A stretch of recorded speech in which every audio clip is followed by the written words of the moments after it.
Rupanya tanda awal masalah buah pinggang ni ramai yang tak perasan. Sebab mula-mula dia datang macam perkara biasa je.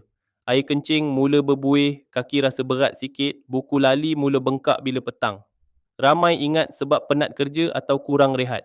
Padahal bila dibiarkan lama, rutin harian pun mula terganggu. Nak berjalan rasa berat, badan cepat letih, malam asyik bangun nak buang air kecil. Dia bukan sakit yang terus buat kita rebah, tapi perlahan-lahan buat badan semakin lemah. Bagi yang tak tahu, antara tanda yang selalu diabaikan ialah air kencing berbuih yang berulang, kaki dan buku lali mudah bengkak, badan cepat penat serta kerap bangun malam untuk membuang air kecil. Mula-mula mungkin tak rasa apa sangat, lama-lama nak berjalan pun cepat penat. Kasut yang dulu selesa dipakai pun mula rasa sempit sebab kaki makin mudah membengkak.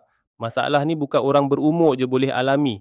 Orang muda yang kurang minum air, selalu ambil minuman manis, ada darah tinggi atau kencing manis pun berisiko. Tapi ramai tak sedar sebab simptom dia datang perlahan-lahan. Lagi sedih, ramai habiskan duit cuba macam-macam cara tapi masih tak mula jaga kesihatan buah pinggang dari awal. Sampailah ramai mula mengamalkan jus tiara yang diformulasikan dengan gabungan herba seperti ekstrak buah kulim, misai kucing dan akar tali hayat.